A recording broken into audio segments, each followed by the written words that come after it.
پھر بڑے بھائی کو بتایا کہ وہ بورڈ آفس کی طرف جا رہا ہے اور واپسی میں دیر بھی ہو سکتی ہے، آپ لوگ پریشان نہ ہوئیے گا، ندیم مجھے اپنی بائک پر چھوڑ جائے گا۔ میں نے لمحاتی توقف کیا، پھر اپنی بات مکمل کرتے ہوئے کہا، یور آنر، پھر ایسا ہی ہوا۔ ندیم نے ملزم کو اپنی بائک پر بٹھا کر اس کے گھر چھوڑا اور واپس چلا گیا۔ 10-15 منٹ کے بعد پولیس آ دھمکی اور انہوں نے میرے موکل کو سیٹھ منظور کے قتل کے الزام میں اریسٹ کر لیا۔ دس از دا فل سٹوری یور آنر۔ میں نے بات ختم کر کے دونوں ہاتھوں کو کچھ ایسے انداز میں حرکت دی جیسے کسی کام کی تکمیل پر دونوں ہاتھ جھاڑ کر اپنی کامیابی کا اعلان کر رہا ہوں۔ جج نے اینک کے اوپر سے تفتیشی افسر کی طرف دیکھا اور استفسار کیا، سب انسپکٹر صاحب، کیا ملزم کے بھائی نے واقعی ایسی کوئی وضاحت کی تھی؟ ایسا ہوا تھا جناب، وہ جز بز ہوتے ہوئے بولا، لیکن ظاہر ہے میں اس کی بات پر یقین کیسے کر سکتا تھا؟ وہ اپنے چھوٹے بھائی کو بچانے کے لیے کوئی بھی سچی جھوٹی کہانی گھڑ کر سنا سکتا تھا۔ ہمیں اپنے انداز میں تفتیش کرنا پڑتی ہے، اگر ہم مجرموں اور ان کے لواحقین کی وضاحتوں پر آنکھیں بند کر کے اعتبار کرنے لگیں تو پھر ہو گیا کام۔ آیو نے بات ختم کر کے نفرت انگیز نظروں سے مجھے دیکھا۔ میں نے بھی اس معاندانہ نظر کا حساب فوراً چکتا کر دیا۔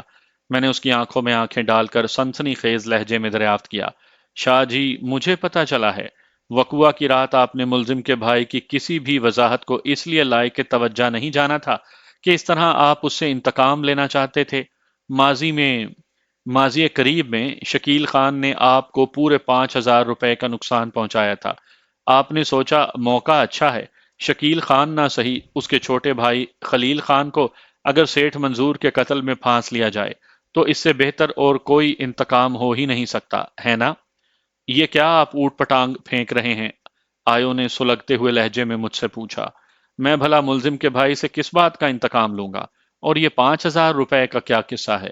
مائی ڈیئر آیو صاحب، میں نے الفاظ کو زہریلے پیرہن میں چھپاتے ہوئے کہا، آپ کو اچھی طرح یاد ہوگا ماضی قریب میں آپ ناجائز اسلحے کی تلاش کے سلسلے میں ملزم کے گھر گئے تھے اور ملزم کے بڑے بھائی شکیل خان سے آپ نے مطالبہ کیا تھا کہ اگر وہ 5,000 روپے بطور نذرانہ آپ کی خدمت عالیہ میں پیش کر دے تو آپ اس معاملے کو رفع دفع کر دیں گے، لیکن شکیل خان نے رشوت کے 5,000 روپے دینے کے بجائے مذکورہ گن ہی بطور تحفہ آپ کی خدمت میں پیش کر دی، جو بعد ازاں ایک کھلونا گن ثابت ہوئی اور آپ پاؤں پٹک کر ملزم کے گھر سے واپس آ گئے۔ اسی رات ملزم کے گھر میں ڈکیتی ہوئی اور میں نے دانستہ جملہ ادھورا چھوڑا اور تیز نظر سے آیو کو گھورنے لگا۔ مجھے سخت اعتراض ہے جناب اعلیٰ، وکیل استغاثہ نے احتجاجی لہجے میں کہا۔ وکیل صفائی ایک مرتبہ پھر پٹری سے اتر گئے ہیں۔ اس وقت عدالت میں سیٹھ منظور مرڈر کیس زیر سماعت ہے اور موصوف غیر متعلق کہانیوں میں الجھ کر معزز عدالت کا قیمتی وقت برباد کر رہے ہیں۔ انہیں اس نوعیت کے ہتھ کنڈوں سے فوری طور پر روکا جائے۔ میں اپنے مخصوص انداز میں گاہے بگاہے ماضی قریب میں آنے والے واقعے کا ذکر کر کے جج کی دلچسپی کو ہوا دینے کی کوشش میں کامیاب ہو چکا تھا۔ کچھ بھی تھا، لیکن یہ واقعہ مضحکہ خیز ہونے کے علاوہ بے حد تفریح اور دلچسپی کا حامل بھی تھا۔ جج نے حسب توقع مجھ سے مخاطب ہوتے ہوئے کہا، بیگ صاحب، آپ قسطوں والی پالیسی کو ترک کر کے یکمشت یہ واقعہ بیان کر دیں تاکہ زیر سماعت کیس کی کاروائی بار بار ڈسٹرب نہ ہو۔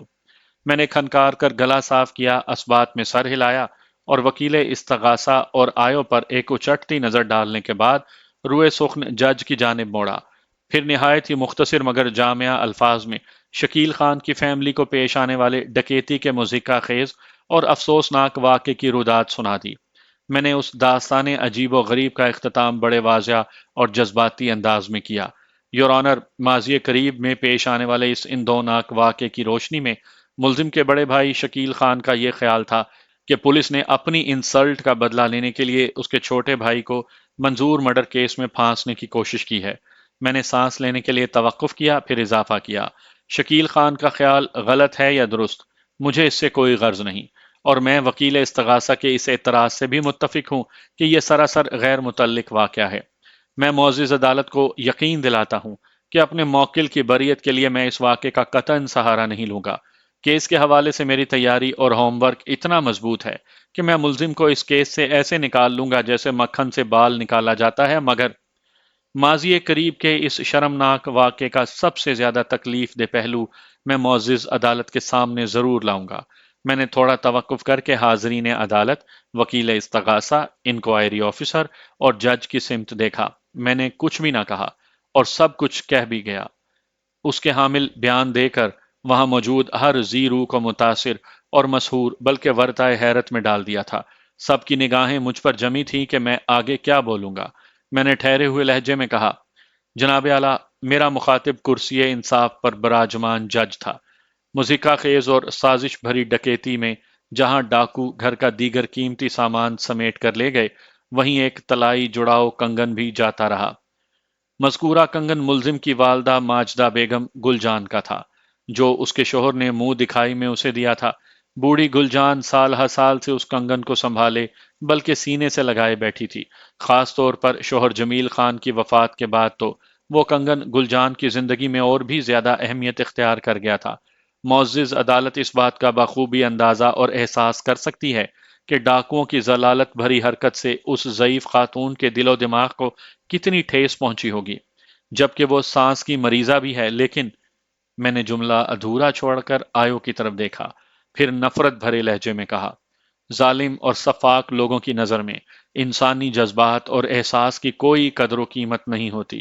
ان کی نظر صرف اپنے مفاد پر ہوتی ہے، اور یہ مفاد حاصل کرنے کے لیے وہ انسان کے خون میں ہاتھ رنگنے سے بھی باز نہیں آتے، اور نہ ہی مردوں کے کفن چرانے سے۔ میں خاموش ہوا تو جج گردن جھکا کر اپنے سامنے میز پر پھیلے ہوئے کاغذات پر کچھ نوٹ کرنے لگا، پھر میری جانب دیکھتے ہوئے گمبھیر لہجے میں بولا، بیگ صاحب، یہ واقعہ واقعی بڑا افسوسناک اور قابل مذمت ہے، لیکن استغاثہ کے مطالبے کو دیکھتے ہوئے اور جیسا کہ آپ نے بھی تھوڑی دیر پہلے بتایا ہے کہ آپ زیر سماعت کیس پر اس واقعے کی پرچھائی نہیں پڑنے دیں گے، لہٰذا عدالت آپ سے کہتی ہے کہ آپ اپنے ان پوائنٹس کی طرف آ جائیں جن کی بنا پر آپ اپنے موکل کو باعزت بری کروانے کا ارادہ رکھتے ہیں۔ اوکے یور آنر، میں نے سر تسلیم خم کرتے ہوئے کہا، پھر وٹنس باکس میں کھڑے انکوائری آفیسر کی طرف متوجہ ہو گیا۔ شاہ جی، پوسٹ مارٹم کی رپورٹ کے مطابق مقتول سیٹھ منظور کو اشاریہ 3.2 کیلیبر کے ریوالور سے ہلاک کیا گیا تھا۔ اس پر 2 گولیاں چلائی گئیں، جن میں سے ایک اس کی گردن میں اور دوسری دل میں پیوست ہوئی، چنانچہ اس کی فوری موت واقع ہوئی۔ آپ نے بڑی مستعدی دکھائی اور آنن فانن میں مبینہ قاتل کو گرفتار کر لیا، لیکن ابھی تک آلہ قتل کی کہیں ایک جھلک دیکھنے کو بھی نہیں ملی۔ قاتل قابو میں ہو تو آلہ قتل برآمد کروانا کون سا مشکل ہوتا ہے، مگر آپ نے اس سلسلے میں کوئی کارکردگی نہیں دکھائی، کیوں؟ وہ تھوک نگلتے ہوئے بولا، ہم نے ملزم کی گرفتاری کے بعد اس کے گھر کی مکمل تلاشی لی تھی، لیکن آلہ قتل ہمارے ہاتھ نہیں لگا۔ ریمانڈ کی مدت کے دوران بھی ہم نے اس کی زبان کھلوانے کی پوری کوشش کی، مگر کامیابی نہ ہو سکی، جس سے ہم اس نتیجے پر پہنچے کہ ملزم نے مذکورہ ریوالور کو کسی گٹر وغیرہ میں پھینک دیا ہوگا۔ ایک تو آپ کسی نتیجے پر فوراً پہنچ جاتے ہیں شاہ صاحب، میں نے طنزیہ لہجے میں کہا۔ بہرحال مجھے اس بات کا دکھ ہے کہ ایک ہی گھر میں آپ کو 2 مرتبہ تلاشی کے لیے جانا پڑا، پہلے کھلونا گن کی تلاش میں اور بعد ازاں آلہ قتل کی برآمدگی کے سلسلے میں۔ لیکن اگر آپ پسند فرمائیں تو میں آپ کو یہ راز بتا سکتا ہوں کہ آپ کو اس رات ملزم کے گھر سے آلہ قتل کیوں نہیں ملا۔ کیوں؟ اس نے چونک کر میری طرف دیکھا۔ کیوں نہیں ملا تھا؟ میں نے ایک ایک لفظ پر زور دیتے ہوئے کہا، اس لیے نہیں ملا تھا کہ اس کا آلہ قتل سے کبھی کوئی واسطہ ہی نہیں رہا۔ جب اس نے سیٹھ منظور کو قتل ہی نہیں کیا تو اس کے پاس سے کسی ریوالور کی برآمدگی کا کیا سوال؟ انکوائری آفیسر انور شاہ نے ایسی نظر سے مجھے دیکھا کہ اگر اسے فری ہینڈ دے کر موقع فراہم کیا جاتا تو وہ مجھے کچا چبانے میں ایک لمحے کی بھی تاخیر نہ کرتا۔ میں نے اپنے کام کو جاری رکھتے ہوئے کہا، آیو صاحب، قتل کی اس واردات کے ساتھ لوٹ مار کا ایک واقعہ بھی جڑا ہوا ہے۔ آپ نے تھوڑی دیر پہلے معزز عدالت کے روبرو بتایا تھا کہ استغاثہ کے گواہ ارشاد علی کے بیان کے مطابق ملزم نے پہلے مقتول پر 2 گولیاں برسائیں، پھر اس کی واسکٹ کی جیب میں سے 5,000 روپے نکال کر فرار ہو گیا۔ میرا آپ سے صرف اتنا سا سوال ہے۔ میں نے لمحاتی توقف کیا، ایک گہری سانس چھوڑی، پھر بات جاری کی، کیا آپ نے ملزم کی جامعہ اور خانہ تلاشی کے دوران 5,000 روپے کی وہ رقم برآمد کر لی تھی؟ اور اگر کر لی تھی تو پھر کہیں اس کا ذکر کیوں نہیں؟ ہم وہ رقم برآمد نہیں کر سکے، وہ شکستہ لہجے میں بولا۔ لگتا ہے ملزم نے مذکورہ رقم کو کہیں ٹھکانے لگا دیا ہے۔ میں نے روئے سخن جج کی جانب موڑتے ہوئے کہا، یور آنر، میرے لہجے میں بڑا گہرا طنز شامل تھا۔ ہماری اسکاٹ لینڈ یارڈ ملزم سے آلہ قتل اس لیے برآمد نہیں کر سکی کہ اس نے واردات کے بعد وہ ریوالور کسی گٹر میں پھینک دیا تھا، اور مسروقہ رقم اس لیے دستیاب نہیں ہو سکی کہ ملزم نے نہایت ہی خفیہ طور پر ان 5,000 کو ٹھکانے لگا دیا تھا۔ ریمانڈ کی مدت کے دوران بھی یہ ملزم کی زبان کھلوانے میں ناکام و ناکامران رہے، جبکہ ہماری اسکاٹ لینڈ یارڈ کے بارے میں برطانیہ کی اسکاٹ لینڈ یارڈ بھی یہ بات اچھی طرح جانتی ہے کہ یہ لوگ بجلی کے ایک کھمبے سے بھی اقرار جرم کروانے کی صلاحیت رکھتے ہیں، اور اگر پوچھ تاچھ کے نام پر کسی شیر ببر کو بھی ان کے حوالے کر دیا جائے تو ایک دن کی مہمانداری کے بعد وہ ہاتھ جوڑ کر یہ فریاد کرتا ملے گا: بھائی لوگو، میری صرف شکل و صورت اور رنگ و روپ جنگل کے بادشاہ جیسا ہے، ورنہ حقیقت میں تو میں نرا گدھا ہوں۔ میں سانس لینے کے لیے ایک مرتبہ پھر متوقف ہوا، کندھے اچکائے اور روئے سخن بدستور جج کی طرف رکھتے ہوئے اپنا بیان پر دلائل جاری رکھا۔ یور آنر، مقتول سیٹھ منظور نے وقوعہ کی رات ٹھیک 11 بجے ہوٹل بند کیا اور اپنے باورچی ارشاد علی کے ہمراہ گھر کی سمت روانہ ہوا۔ ارشاد علی کے مطابق اس نے اپنے سیٹھ کے قتل کی خبر دینے کے لیے سب سے پہلے اس کے گھر فون کیا، یعنی 11:15 بجے۔ اس کا واضح مطلب یہی ہے کہ مقتول کی موت 11 اور 11:15 یا زیادہ سے زیادہ 11:30 کے درمیان واقع ہوئی۔ اس قتل کا الزام میرے موکل پر عائد کیا جا رہا ہے، جبکہ وہ اس دوران جائے وقوعہ سے خاصے فاصلے پر موجود تھا، لہٰذا وہ کس طرح اس قتل کا ذمہ دار ٹھہرایا جا سکتا ہے؟ یور آنر، میرا موکل بے قصور اور بے گناہ ہے۔ ایک سوجی بوجھی اور سوچی سمجھی سازش کے تحت اسے اس کیس میں فٹ کرنے کی کوشش کی جا رہی ہے، جبکہ صورتحال کی اصل شکل میں نے معزز عدالت کے سامنے واضح کر دی ہے۔ میں خاموش ہوا تو جج نے گہری سنجیدگی سے اسبات میں سر ہلایا، پھر معنی خیز سوالیہ نظروں سے وکیل استغاثہ کی طرف دیکھنے لگا۔ وکیل استغاثہ نے مجھ سے مخاطب ہوتے ہوئے کہا: میرے فاضل دوست، آپ نے بہت بڑھ چڑھ کر یہ دعویٰ کیا ہے کہ واردات اور مقتول کی موت کے ممکنہ اور مبینہ وقت کے دوران ملزم جائے وقوعہ سے خاصے فاصلے پر موجود تھا۔ کیا آپ معزز عدالت کے سامنے اس کی وضاحت فرمائیں گے؟ مائی ڈیئر کونسلر، آپ کوئی فرمائش کریں اور میں اسے پورا نہ کروں، یہ نہیں ہو سکتا۔ جناب اعلیٰ، میں نے وکیل استغاثہ کی آنکھوں میں آنکھیں ڈال کر طنزیہ لہجے میں کہا، عرض کیا ہے۔ میں نے لمحاتی توقف کر کے ایک گہری سانس خارج کی اور ٹھہرے ہوئے لہجے میں بولا: وقوعہ کی شام مقتول کے ہوٹل میں ملزم اور مقتول کے مابین جو بدمزگی ہوئی تھی وہ کوئی ڈھکی چھپی بات نہیں۔ استغاثہ نے تو اس تفصیل کو شہ سرخیوں کے ساتھ حوالہ عدالت کیا ہے۔ میری مصدقہ معلومات کے مطابق وہ ناپسندیدہ واقعہ شام 6:15 بجے پیش آیا تھا۔ جب ملزم اور اس کے ساتھی ندیم کو ہوٹل سے نکالا گیا تو وہ خاصے برہم تھے۔ ندیم نے ملزم کو مشورہ دیا کہ وہ اس کے گھر چلے، اس طرح تھوڑی آؤٹنگ سے اس کا موڈ ٹھیک ہو جائے گا۔ ندیم اور ملزم سیدھے چاندنی چوک ملزم کے گھر پہنچے۔ ملزم نے اپنے گھر والوں کو بتایا کہ وہ ندیم کے ساتھ اس کے گھر جا رہا ہے اور واپسی میں دیر بھی ہو سکتی ہے، لہٰذا وہ اس کے لیے پریشان نہ ہو۔ میں نے ایک مرتبہ پھر توقف کیا، حاضرین عدالت پر ایک طائرانہ نگاہ ڈالی، پھر اپنی بات کو آگے بڑھاتے ہوئے کہا: ملزم اور اس کا دوست ندیم لگ بھگ 7 بجے چاندنی چوک سے بورڈ آفس کی جانب روانہ ہوئے، اور پھر رات 12 بجے ندیم اپنی موٹر سائیکل پر ملزم کو اس کے گھر چھوڑنے کے لیے روانہ ہوا۔ ٹھیک 12:15 بجے ملزم اپنے گھر کے اندر موجود تھا، اور 12:30 بجے اسے پولیس نے سیٹھ منظور کے قتل کے الزام میں گرفتار کر لیا۔ اس سے بڑی اندھیر نگری اور کیا ہوگی جناب اعلیٰ؟ میں نے آخری سوالیہ جملہ جج کی جانب دیکھتے ہوئے ادا کیا تھا، لیکن قبل اس کے کہ جج اپنی زبان کو کسی قسم کی حرکت دیتا، وکیل استغاثہ نے مجھ سے پوچھا: یہ اوقات کی جمع تفریق تو وہ ہے جو آپ کے موکل نے آپ کو بتائی ہوگی۔ وہ خود کو بچانے کے لیے غلط بیانی سے بھی تو کام لے سکتا ہے۔ ممکن ہے وہ ندیم کے گھر سے 11 بجے نکل آیا ہو۔ اس امر کی گواہی کے لیے ندیم کو عدالت میں بلایا جا سکتا ہے، میں نے مشورہ دینے والے انداز میں کہا۔ کوئی فائدہ نہیں ہوگا، اس نے نفی میں گردن ہلائی۔ ندیم ملزم کا گہرا دوست ہے، وہ اسے محفوظ کرنے کے لیے جھوٹی سچی جیسی بھی گواہی دینے کو تیار ہو جائے گا۔ میں آپ کی بات سے اتفاق کرتا ہوں میرے فاضل دوست، میں نے گہری سنجیدگی سے کہا۔ انسان کی نفسیات کے ایک پہلو کی رو سے ملزم خود کو بچانے اور اس کا دوست ملزم کو محفوظ رکھنے کے لیے دروغ گوئی سے کام لے سکتے ہیں، لیکن شاید آپ ندیم کے والد صاحب کو نہیں جانتے۔ میں نے یہ سوال اتنا اچانک اور سادگی سے کیا تھا کہ وکیل استغاثہ بوکھلا کر رہ گیا۔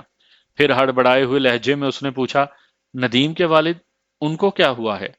انہیں کچھ بھی نہیں ہوا وکیل صاحب، میں نے اس کی بوکھلاہٹ سے محظوظ ہوتے ہوئے کہا۔ ندیم کے والد صاحب کا نام قاضی تمیز الدین ہے۔ قاضی تمیز الدین؟ اس نے زیر لب دہرایا، پھر پوچھا کیا یہ وہی صاحب ہیں جن کے نام پر ادھر ایک روڈ بھی ہے، پی آئی ڈی سی کے پاس، قاضی تمیز الدین روڈ؟ آپ بہت پیچھے چلے گئے ہیں جناب، میں نے طنزیہ لہجے میں کہا۔ وہ مولوی تمیز الدین صاحب تھے، مگر میں قاضی تمیز الدین کی بات کر رہا ہوں۔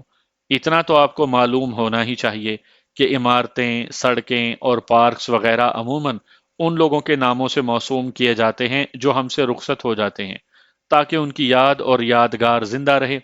اور پھر آپ نے تو اپنی وکالت ہی کو میری نظر میں مشکوک بنا دیا ہے کہ آپ کو معروف شخصیت مولوی تمیز الدین اور قاضی تمیز الدین کیس سے کوئی آگاہی نہیں۔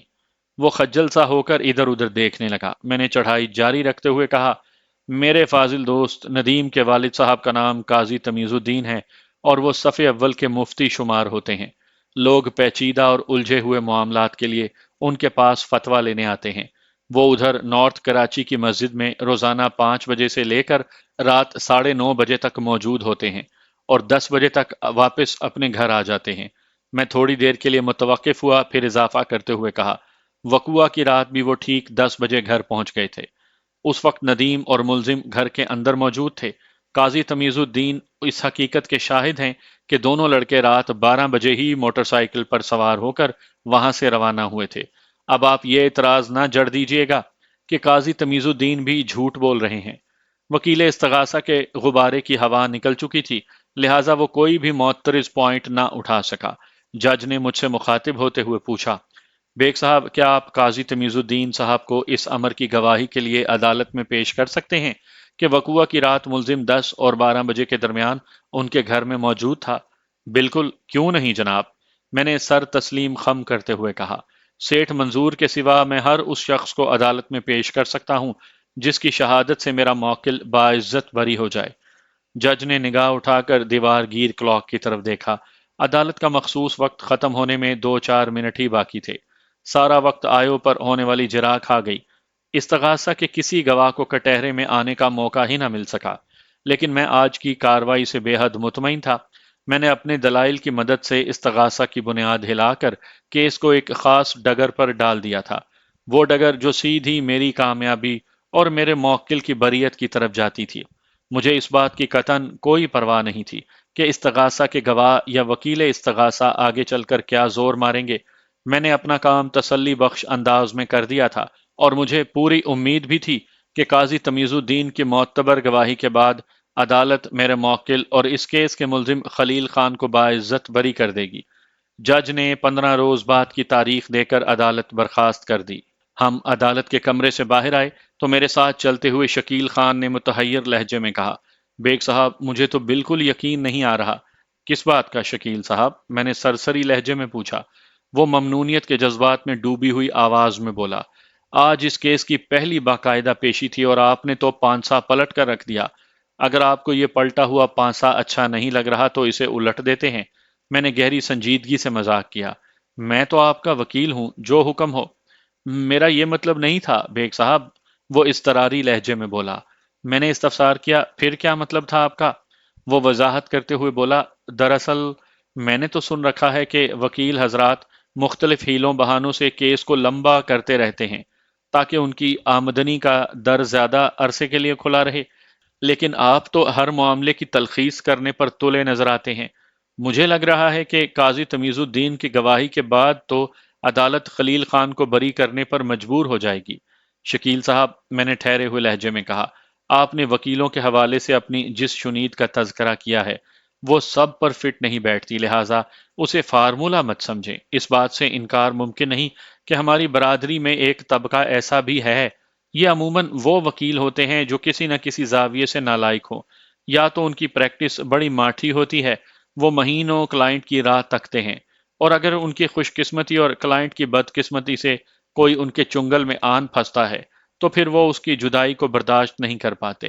حالات و واقعات کسی بھی ڈگر پر جا رہے ہوں، وہ اپنے موکل کو فارغ کرنا پسند نہیں کرتے، بلکہ تاریک راہوں پر اپنے ساتھ ساتھ گھسیٹتے پھرتے ہیں۔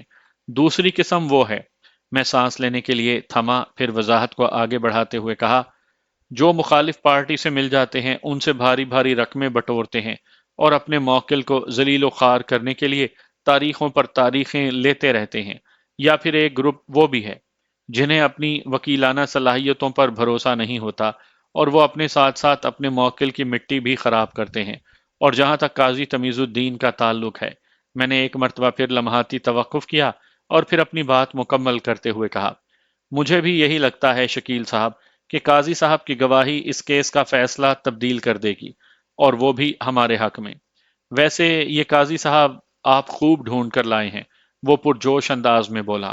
اس میں میرا کوئی کمال نہیں شکیل صاحب، میں نے ایک ایک لفظ پر زور دیتے ہوئے کہا۔ وہ ندیم کے والد محترم ہیں اور بطور گواہ بھی اسی کی دریافت ہیں۔ اس لڑکے نے بڑی محنت اور جاں فشانی سے اہم معلومات اکٹھی کر کے مجھے دی ہیں۔ یہ آپ کے بھائی کا سچا اور بے لوث دوست ہے۔ اللہ اس کی عمر دراز کرے، شکیل خان نے دعائیہ انداز میں کہا۔ آمین، میں نے بھی صدقے دل سے کہا۔ تھوڑی دیر کے بعد وہ مجھ سے رخصت ہو گیا۔ عدالت کی کارروائی اپنے مقررہ وقت پر شروع ہوئی۔ اس روز پہلا کیس ہمارا ہی تھا۔ اس سے پہلے کہ استغاثہ کی جانب سے کوئی گواہ کٹہرے میں پہنچتا، جج نے اپنے چشمے کے اوپر سے مجھے دیکھا اور استفسار کیا، بیگ صاحب، کیا صفائی کے گواہ قاضی تمیز الدین صاحب اس وقت عدالت میں موجود ہیں؟ جج کی حد سے بڑی ہوئی دلچسپی کو دیکھ کر اندازہ ہوتا تھا کہ اسے مجھ سے بھی زیادہ دلچسپی ہے۔ میں نے کھنکار کر گلا صاف کیا اور روئے سخن جج کی جانب متوجہ ہوتے ہوئے کہا، جناب اعلیٰ، جیسا کہ معزز عدالت اس حقیقت سے بخوبی آگاہ ہے کہ آج کل شہر میں آشوب چشم نے ایک طوفان اٹھا رکھا ہے۔ شاید ہی ایسا کوئی شخص ہو جس کی آنکھیں نہ دکھنے آئی ہوں۔ میڈیکل اسٹور سے آئی ڈراپس اور جنرل اسٹور سے عرق گلاب کی شیشیاں غائب ہو چکی ہیں، لیکن یہ نامراد وبا کچھ اس نوعیت کی ہے کہ جتنا بھی علاج کرو یہ ہفتہ 10 دن سے پہلے تو جان چھوڑنے کا نام ہی نہیں لیتی۔ قاضی صاحب بھی اس افرید کی لپیٹ میں آئے ہوئے ہیں۔ میں نے سانس ہموار کرنے کے لیے توقف کیا تو جج نے گہری سنجیدگی سے پوچھا، تو اس کا مطلب ہے کہ آج قاضی صاحب گواہی کے لیے حاضر عدالت نہیں ہو سکیں گے؟ ایسی بات نہیں ہے جناب اعلیٰ، وہ آئیں گے اور ضرور آئیں گے، مگر تھوڑی تاخیر ہو جائے گی۔ میں نے اپنے لہجے میں ڈرامائی رنگ بھرتے ہوئے کہا، آج ایک آئی اسپیشلسٹ سے صبح میں ان کا اپائنٹمنٹ تھا۔ انہوں نے وعدہ کیا ہے کہ ڈاکٹر سے فارغ ہوتے ہی وہ سیدھے عدالت میں آئیں گے۔ ان کی آمد 11 ساڑھے 11 بجے تک متوقع ہے۔ جج نے وکیل استغاثہ کی طرف دیکھتے ہوئے کہا، وکیل صاحب، صفائی کے گواہ کی آمد میں ابھی کم از کم 2 گھنٹے باقی ہیں۔ جب تک آپ اپنے کسی گواہ کو بھگتا لیں تاکہ عدالتی کارروائی کا تسلسل برقرار اور جاری رہ سکے۔ وکیل استغاثہ نے سر کو اثباتی جنبش دی اور اپنے ایک گواہ کو پیش کر دیا۔ استغاثہ کے اس گواہ کا نام مرزا ظہیر تھا۔ عمر لگ بھگ 60 سال رہی ہوگی، چھریرا بدن، دراز قامت، سر کے بال گرے، کلین شیو، وضاقتہ اور پہناوا انگریزوں جیسا۔ آپ اسے ایک دیسی انگریز سمجھ سکتے ہیں۔ میں نے ندیم کے توسط سے جہاں اس کیس کے مختلف پہلوؤں پر غور کیا تھا، اس کے ساتھ ہی تمام گواہوں کا چٹا کٹھا بھی اس میں شامل تھا۔ جب ہی میں اتنا مطمئن تھا کہ فتح بالآخر ہماری ہوگی۔ مرزا ظہیر نے سچ بولنے کا حلف اٹھایا اور اپنا مختصر سا بیان ریکارڈ کروایا۔ پھر جج کی اجازت حاصل کر کے وکیل استغاثہ جرا کے وٹنس باکس کے قریب چلا گیا۔ اس نے گواہ پر نگاہ جماتے ہوئے خوشگوار لہجے میں استفسار کیا، مرزا صاحب، وقوعہ کی شام جب مقتول سیٹھ منظور اور ملزم خلیل خان کے درمیان جھگڑا ہوا تو اس وقت آپ ہوٹل میں موجود تھے؟ جی ہاں، میں وہیں موجود تھا، گواہ نے سادگی سے جواب دیا۔ وکیل استغاثہ نے پوچھا، کیا آپ معزز عدالت کو بتانا پسند کریں گے کہ ان لوگوں کے بیچ جھگڑا کس بات پر ہوا تھا؟ بات تو بہت معمولی سی تھی، لیکن دیکھتے ہی دیکھتے جھگڑا عروج پر پہنچ گیا۔ مرزا ظہیر نے افسوسناک انداز میں گردن ہلائی اور بولا، اور میں سمجھتا ہوں کہ اس میں سراسر قصور لڑکوں ہی کا تھا۔ آج کل کے جوانوں میں برداشت کا مادہ بالکل نہیں رہا، ذرا ذرا سی بات پر آگ بگولا ہو جاتے ہیں، اور بزرگوں کا احترام تو شاید ان کے دل و دماغ سے اٹھ ہی گیا ہے۔ گواہ اپنے وکیل کا رٹا رٹایا سبق سنا رہا تھا۔ وکیل استغاثہ کی تسلی نہ ہوئی، اس نے پوچھا، یہ سب تو ٹھیک ہے لیکن ابھی تک آپ نے تنازع کی وجہ نہیں بتائی۔ میں نے کہا نا، بہت معمولی سی بات تھی، وہ اس بات میں سر ہلاتے ہوئے بولا، ان لوگوں کے سالن میں ایک مکھی نکل آئی تھی، انہوں نے سالن کی پلیٹ دیکھتے ہی شور مچانا شروع کر دیا۔